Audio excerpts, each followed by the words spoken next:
குருப்யோ நமஹா. சகல சௌபாகியங்களும் பெருகிட அபிராமி அந்தாதியின் இந்த 69வது பாடலை பாட வேண்டும். தனம் தரும் கல்வி தரும் ஒரு நாளும் தளர்வறியா, மனம் தரும் தெய்வ வடிவும் தரும் நெஞ்சில் வஞ்சமில்லாம், இனம் தரும் நல்லன எல்லாம் தரும் அன்பர் என்பவர்க்கே, கணம் தரும் பூங்குழலாள பிராமி கடை கண்களே. இனி இதன் பொருளை பார்ப்போம். அன்னை அபிராமியை அகத்தில் கொண்டவர்களுக்கு அனைத்து செல்வங்களும் கிடைக்கும் என்பதில் ஒரு சந்தேகமும் இல்லை. ஆனால் அவை என்னென்ன என்பதை சிலர் உயர் பொருளை மறைத்து வைத்து இந்த பாடலில் பட்டர் தெரிவிக்கிறார். தனம் தரும் என்று சொல்கிறார். செல்வம், பொருள், பொன், சந்தனம், முத்திரை, உத்திரம் என பல பொருட்கள் உண்டு. இவற்றுள் காணும் பொருள் செல்வமாகும். தனத்துக்கு உரியவள் மகாலட்சுமி. 8 லட்சுமிகள் உள்ளனர்.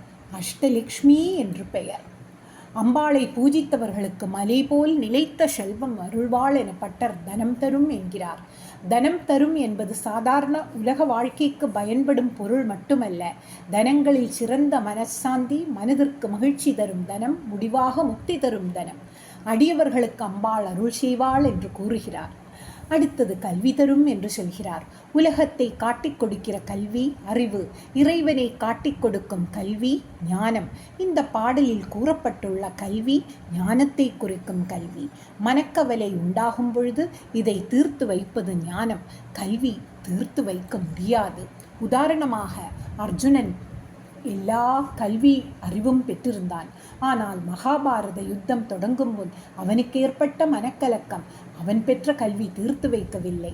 ஸ்ரீகிருஷ்ணன் உபதேசித்த கீதா ஞானம்தான் அவனை காப்பாற்றி கடமையை செய்ய முடிந்தது. அதே சமயம் உலகக் கல்வியும் அம்பாளின் அருள் இல்லாமல் பெற முடியாது. தனிச்செல்வம் மன அமைதி தராது. கல்வியோடு கூடின செல்வம்தான் மன அமைதியை தரும். உலக வாழ்க்கைக்கு கல்வியையும் தடைகளில்லாமல் அம்பாள் தந்த அருள்வாள் என்கிறார். ஒரு நாளும் தளர்வறியா மனம் தரும் என்று பற்றச் சொல்கிறார். இதன் பொருள் மன மகிழ்ச்சி அம்பாள்தான் தருபவள். ஆனந்த வடிவம், அமைதியின் வடிவம், சாந்தி ஸ்வரூபம் எல்லாமான அம்பாள் அடியவர்க்கு மனமகிழ்ச்சி தருபவள்.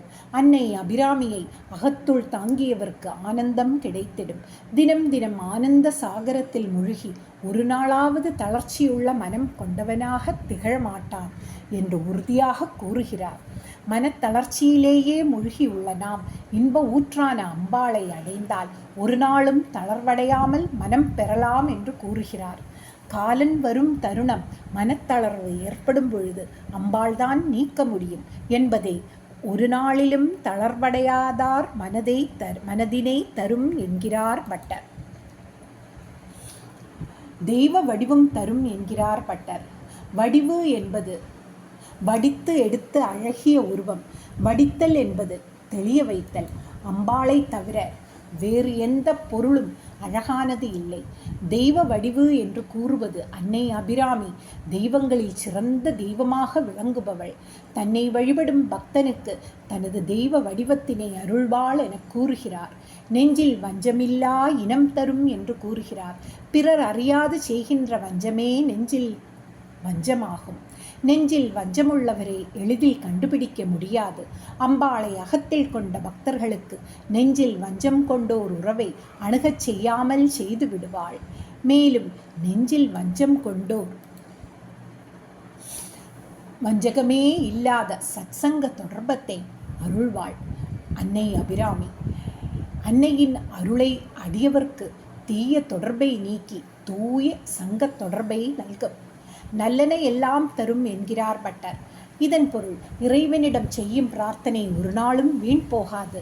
எல்லாமே கிடைக்கும். இதில் ஒரு துளி சந்தேகம் வேண்டாம் என்கிறார். இறைவனை வேண்டிச் சென்றவன் வெறும் கையுடன் திரும்பியதாக சரித்திரமே இல்லை. ஆனால் சிலர் செய்யும் பிரார்த்தனைகள் பலிப்பதில்லை. அவர்கள் வேண்டியது கிடைப்பதில்லை.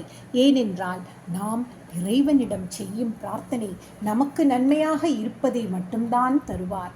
தீமை தருபவை ஒரு நாளும் இறைவன் தரமாட்டார். ஆனால் எது நமக்கு நன்மை தீமை என்று நமக்கு தெரியாதல்லவா? குட் என்ற ஆங்கில வார்த்தையில் ஒரு ஓ நீக்கினால் காட் என்று வரும்.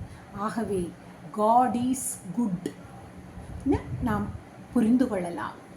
பக்தன் பிரார்த்தித்தால் இறைவன் பக்தனுக்கு நல்லவையை மட்டுமே அளிப்பார். நல்லவை எவை உண்டோ அவை அனைத்தையும் குறையாது கொடுப்பார். இதை பட்டர் நல்லனையெல்லாம் தரும் என்று சொல்கிறார். அன்பர் என்பவர்க்கே என்று பட்டர் சொல்கிறார். இறைவன் தன்னிடம் உண்மை அன்பு பூண்ட பக்தனுக்குத்தான் உயர்ந்தவைகளை அளிப்பான் என்கிறார். அன்பு இல்லாதவர்களையும் அன்பர்களாக வேண்டும் என்று பட்டர் தூண்டுகிறார். லோகா சமஸ்தா சுகினோ பவந்து என்ற வாக்கிற்கு இணங்க பட்டர் அனைத்து உலக உயிர்களுக்கும் அன்னையின் அருள் பெற அழைக்கிறார். அன்பன் என்பவர்க்கே என்று பட்டர் கூறுவது அபிராமி தன்னிடம் அன்பு காணிக்கும் அடியவர்களுக்கு நல்லவைகளை அருள்கிறாள். கனம் தரும் பூங்குழலாள் அபிராமி கடைக்கண்களே என்று பட்டர் சொல்கிறார். இதன் பொருள் அபிராமியின் கடைக்கண் கடாட்சம் எல்லா பேர்களையும் தன் அன்பர்களுக்கு அருள்வாள். அம்பாள் கடாட்சத்தால் அலைமகளும் கலைமகளும் அருள் புரிகிறார்கள். அம்பாளின் கடைக்கண் திருஷ்டியே சகல வல்லமை படைத்தது. அபிராமியின் பூர்ண கடாட்சம் என்ன வலிமை படித்தது என்று உணர வைக்கிறார் பட்டர்.